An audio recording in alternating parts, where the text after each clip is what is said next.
और इसी बीच एक और बड़ी खबर सामने आ रही है, जहां पर अमेरिका और ईरान के बीच फिर से तनाव बढ़ गया है। अमेरिका ने अपने लोगों से ईरान छोड़ने को कहा, ईरान को तुरंत छोड़ दे, ऐसा अमेरिकी दूतावास की तरफ से अलर्ट जारी किया गया है और ये एडवाइजरी जारी की गई है।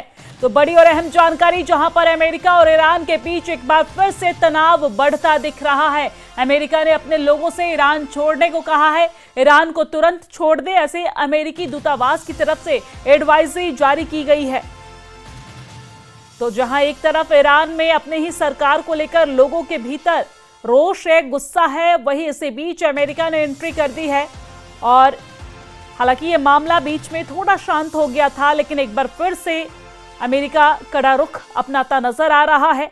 अमेरिका और ईरान के बीच में तनाव बढ़ता दिख रहा है, क्योंकि अमेरिका ने अपने लोगों से ईरान छोड़ने को कहा है, यानी कि कुछ प्लानिंग अमेरिका की तरफ से की गई है। ईरान को तुरंत छोड़ दे, ऐसी एडवाइजरी अमेरिकी दूतावास की तरफ से जारी की गई है।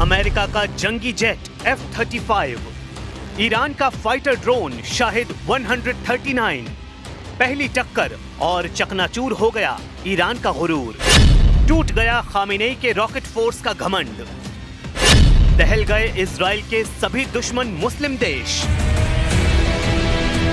अमेरिका से टकराने से पहले दुश्मन 1000 बार सोचते हैं, लेकिन ईरान ने शायद इस बार एक दफे भी नहीं सोचा।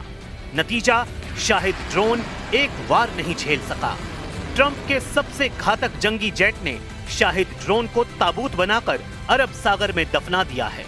मगर ये युद्ध यहीं नहीं रुकेगा, क्योंकि अब सुपर पावर और ईरान के बीच सिर्फ 500 मील का फासला बचा है।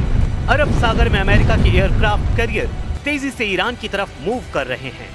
फिलहाल सुपर पावर के जंगी हथियारों को इंटरनेशनल समुद्री एरिया में एक्शन का लाइसेंस है, लेकिन 500 मील दूर से भी अमेरिका ईरान को तबाह करने की ताकत रखता है। सुपर पावर के विनाशकारी लड़ाकों ने कई मुल्कों को मिट्टी में मिलाने का टशन दिखाना शुरू किया है। ईरान पर हमले का पूरा ब्यौरा अमेरिका ने जारी किया है।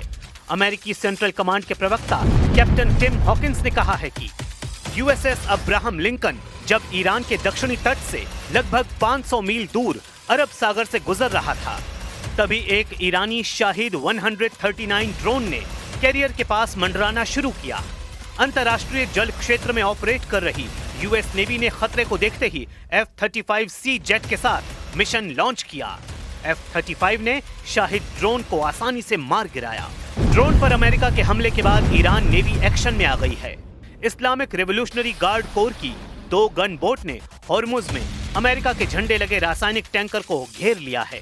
ईरान की गन बोट 3 बार अमेरिकी टैंकर के आसपास नजर आ चुकी है। ट्रंप ने ईरान से न्यूक्लियर डील को सुपर सीक्रेट रखने का मन बना रखा है, लेकिन ओमान के मस्कट से मिले इनपुट से ये माना जा रहा है कि डील वहीं होगी। हालांकि जिस डील को लेकर ट्रंप उतावले हैं, उसमें अभी कई पेच ईरान ने फंसा दिए हैं। ईरान ने ट्रंप को साफ कह रखा है कि अमेरिका ईरान की न्यूक्लियर डील से तुर्की को कोसों दूर रखा जाए। ईरान ने ट्रंप को बता रखा है कि एटमी डील तभी मुमकिन है जब ईरान के मिसाइल प्रोग्राम पर कोई पाबंदी का जिक्र तक नहीं होगा।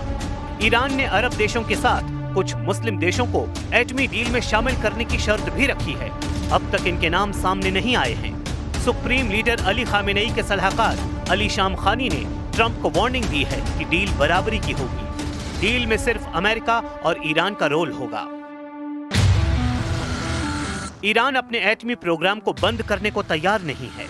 अली शामखानी ने जानकारी दी है कि ईरान यूरेनियम संवर्धन में कटौती कर सकता है, लेकिन किसी भी कीमत पर परमाणु प्रोग्राम बंद नहीं करेगा।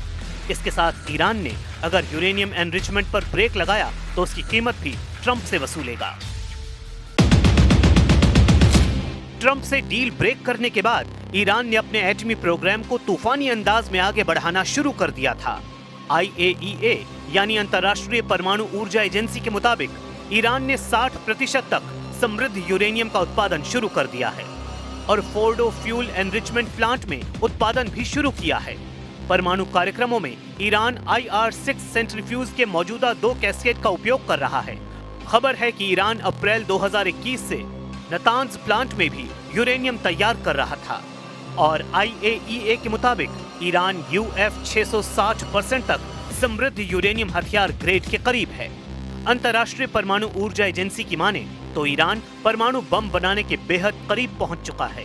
इसलिए वो ट्रंप के आगे झुकने वाला नहीं, क्योंकि ईरान के पास मिसाइलों की तादाद बहुत ज्यादा है, हजारों में है और कहा जाता है कि इससे भी ज्यादा उसके ड्रोन खतरनाक हैं, जिनके सही आंकड़े सिर्फ और सिर्फ ईरान के कमांडर जानते हैं। ऐसे में ईरान के लिए युद्ध को लंबा खींचकर अमेरिका और इजराइल को सरेंडर करने पर मजबूर करने का प्लान बना रहा है। ट्रंप ने F-35 का पावरफुल शो दिखाकर ईरान को डील टेबल पर जल्द आने के लिए मजबूर किया है। ईरान डील से पहले बदला लेने की तैयारी कर रहा है। अरब सागर से फारस की खाड़ी तक बिछे बारूद में चिंगारी शाही ड्रोन के धमाके से लग चुकी है। ईरान का अगला हमला तीसरे विश्व युद्ध का सबब बन सकता है। इसलिए अरब देशों में बैठकों का दौर शुरू हो चुका है। एर्दोआन से प्रिंस सलमान तक का दिमाग गर्म हो चुका है। अब अगर ईरान युद्ध को विस्फोटक बनाता है तो उसे और उसके साथ दिख रहे देशों का बचना मुश्किल है।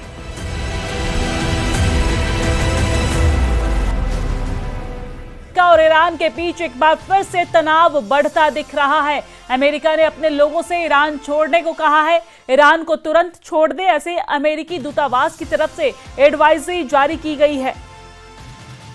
तो जहां एक तरफ ईरान में अपने ही सरकार को लेकर लोगों के भीतर रोष है, गुस्सा है, वहीं इसी बीच अमेरिका ने एंट्री कर दी है।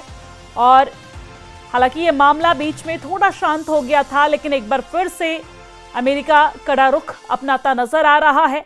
अमेरिका और ईरान के बीच में तनाव बढ़ता दिख रहा है, क्योंकि अमेरिका ने अपने लोगों से ईरान छोड़ने को कहा है, यानी कि कुछ प्लानिंग अमेरिका की तरफ से की गई है।